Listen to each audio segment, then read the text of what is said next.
Je m'appelle Antoine Kuhn, je suis développeur chez Applidium depuis 6 ans. Ça veut dire plein de choses. Ça veut dire ce que tous les gens qui se lancent dans le dev connaissent, donc développer, écrire du code, architecturer des applications, savoir comment les différentes briques vont se mettre ensemble. Et à côté de ça, c'est beaucoup d'autres choses.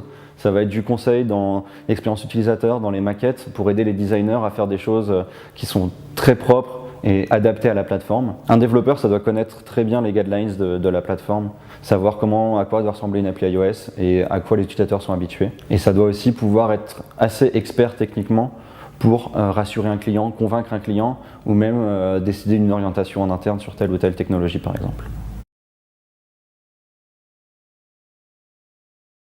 Alors effectivement, moi je fais les deux en fait, mais dans l'entreprise, donc l'entreprise a été créée Applidium donc, il y a 6 ans par un ancien employé d'Apple et donc traditionnellement faisait plutôt de l'iOS. Et comme j'ai commencé à faire de l'iOS, je me suis acheté un iPhone et j'ai trouvé que c'était vraiment sympa et en plus à l'époque Android était assez rudimentaire, assez gris, assez carré. Et donc on a fait beaucoup d'iOS et c'est très intéressant parce qu'il y a plein de choses qui se font super bien sur iOS. C'est plus mature que d'autres plateformes. Comme tout est un peu plus vieux, tout est mieux fait.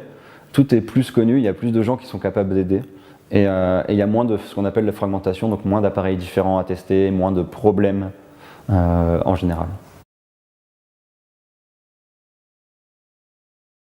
Alors en fait, donc, comme tout est sur la plateforme Apple, on travaille tous sur Mac et donc ce qu'on utilise, donc, en termes de langage, il y a 2 langages, Objective-C qui est une surcouche objet du C qui a quelques dizaines d'années et un langage plus récent qui s'appelle Swift. En termes de logiciels, donc quand on code, on utilise ce qu'on appelle des IDE, donc des programmes dans lesquels on va faire on va écrire le code. Et donc il y en a un principal qui s'appelle Xcode qui a été créé par Apple et un deuxième qui s'appelle AppCode qui est payant et créé par une boîte privée mais qui est plus puissant. C'est les outils principaux du développeur et à côté de ça, on touche aussi un peu à Photoshop pour intégrer les différentes maquettes dans les applications.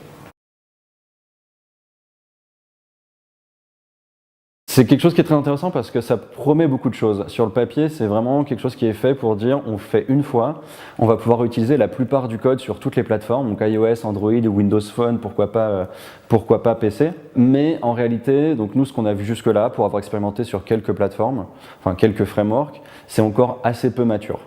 On se retrouve à devoir corriger parfois des bugs qui sont dans le framework plutôt que dans notre code à nous. On peut aussi avoir des problèmes parce que ça change très vite.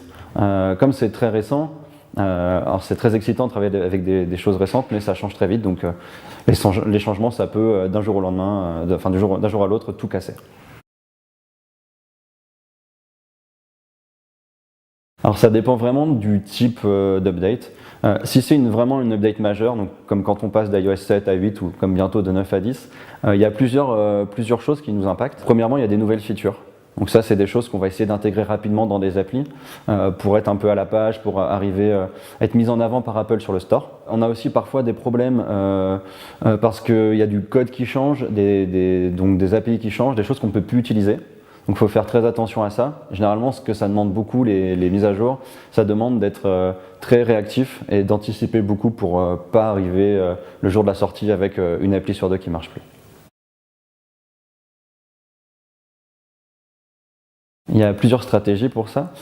Déjà, nous, les devs, on travaille beaucoup sur simulateur. Donc en fait, sur Mac, il y a un logiciel qui se lance qui en fait simule un iPhone, où on peut mettre des applications dessus. À côté de ça, on dispose d'une flotte de téléphones assez importante. C'est d'autant plus facile sur iOS parce qu'il n'y a pas beaucoup de téléphones différents, pas beaucoup de tablettes. Donc on essaye d'avoir un petit peu de tout, on achète tous les nouveaux qui sortent. On essaye de garder aussi quelques anciennes versions d'iOS, c'est assez important pour tester. Et à côté de ça, si on veut, on peut aussi faire appel à des entreprises qui sont spécialisées là-dedans, qui eux vont promettre d'avoir tous les téléphones qui existent sur toutes les versions et tester un peu partout. Alors il existe pas mal de sites là-dessus, des sites de tech généralistes ou même des sites plus spécialisés. Moi personnellement je trouve que c'est plus intéressant plutôt que de suivre certains sites, voir des articles, c'est plutôt des conférences que je regarde, voir des conférences qui sont faites par des développeurs qui ont expérimenté généralement des nouvelles choses, qui proposent des façons de coder, qui sont parfois même en dehors de la sphère mobile, donc qui peuvent être plus généralistes. Ce que je conseille, c'est de regarder tout ce qui est Keynote d'Apple, donc la WWDC, tout ce qui est conférences assez connues, donc il y en a en Europe, il y en a aux États-Unis. Entre autres, il y a un site qui s'appelle Realm qui filme, enfin qui récupère les vidéos des conférences, qui crée le texte qui va avec.